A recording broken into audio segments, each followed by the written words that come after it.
صلی علی سیدنا و شفیعنا و حبیبنا و کریمنا و مولانا محمد معدن الجود والکرم منبع العلم والحکم وعلی آلہ و صحبہ وبارک وسلم۔ عزیزان گرامی، شعبان المعظم اپنی انتہا کی طرف ہے اور ماہ مبارک رمضان المبارک کی آمد ہے۔ یہ وہ مہینہ ہے جس کی آمد سے مسلمانوں کے دلوں میں خوشی پیدا ہو جاتی ہے۔ یہ وہ ماہ مبارک ہے جس کی آمد اس شاق رمضان کو خوش کر دیا کرتی ہے۔ یہی مہینہ ہے کہ صحابہ کرام رضوان اللہ تعالی علیہم اجمعین اس مہینے کے آنے سے پہلے ہی اس مہینے کی تیاریاں کرنا شروع کر دیتے تھے۔ اپنے جتنے کام کاج ہوا کرتے تھے کوشش کرتے تھے کہ اس ماہ مبارک سے پہلے ان تمام کام کاجوں کو نپٹا لیں تاکہ یہ پورا مہینہ ہم لوگوں کو عبادت کے لیے خاص ہو جائے۔ اس مہینے میں ہم زیادہ سے زیادہ عبادت کر سکیں اور قربان جائیں آقا دو عالم صلی اللہ تعالیٰ علیہ وسلم،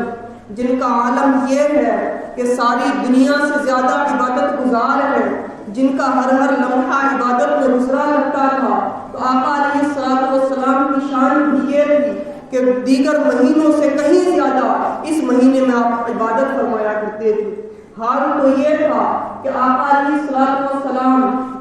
جب یہ مہینہ آتا تو پورا سال آقا علیہ السلام سب سے زیادہ سخی نظر آیا کرتے تھے، لیکن آقا علیہ السلام کی سب سے زیادہ سخاوت جو ہوتی تھی وہ اس ماہ مقدس ماہ مبارک رمضان المبارک میں ہوا کرتی تھی۔ اس مہینے کے آنے سے پہلے ہی پیارے آقا صلی اللہ تعالیٰ علیہ وسلم اس ماہ مبارک کا تذکرہ کرنے لگتے، لوگوں کے سامنے لوگوں کو آمادہ کرنے کے لیے اس کی برکتوں کو بیان کرنے لگتے کہ اے لوگوں خوش ہو جاؤ، تمہارے پاس وہ مہینہ آنے والا ہے جس مہینے میں پروردگار عالم جنت کے دروازوں کو کھول دے گا، جہنم کے دروازوں کو بند کر دے گا، شیاطین کو جکڑ دیا جائے گا، جنت کو سجا دیا جائے گا۔ ایک نیکی کا ثواب اگر انسان نفل ادا کرے تو فرض کے برابر ہو جائے اور فرض ادا کرے تو 70 گنا ہو جائے۔ اللہ اکبر۔ عزیزان گرامی، تو یہ جو مہینہ آ رہا ہے یہ مہینہ عبادت کا مہینہ آ رہا ہے۔ پورا سال تو ہم نے اپنے آپ کو دنیا میں مصروف رکھا، کم سے کم اس مہینے کے بارے میں تو نیت کر لیں کہ اس مہینے کو ہم نے اللہ رب العالمین کی عبادت میں گزارنا ہے۔ اس مہینے کے تعلق سے تو اپنا پکا ارادہ بنا لیں کہ اس مہینے کے لمحے کو ہم کو اللہ رب العالمین کی عبادت میں گزارنا ہے، اللہ کی طاعت و بندگی میں گزارنا ہے، اپنے آپ کو گناہوں سے محفوظ رکھنا ہے، کسی بھی طریقے سے ہو سکے اپنی عبادت میں اضافہ کرنا ہے۔ عزیزان گرامی، اس مہینے کی جو ایک اہم عبادت ہے وہ روزہ ہے۔ اس روزے کے بارے میں آتا ہے کہ یہ روزہ ایک مومن کے لیے ڈھال ہے، یعنی یہ ایسی ڈھال ہے جو مومن کو جہنم سے بچا لے گی۔ حدیثوں میں آتا ہے کہ جب بندہ روزہ رکھتا ہے تو اللہ رب العالمین روزہ رکھنے والے بندے کو جہنم سے 70,000 سال کی دوری پر اس سے فاصلے پر کر دیتا ہے۔ اللہ اکبر۔ یہ روزہ دار کو یہ نعمتیں ملتی ہیں اور قربان جائے اللہ رب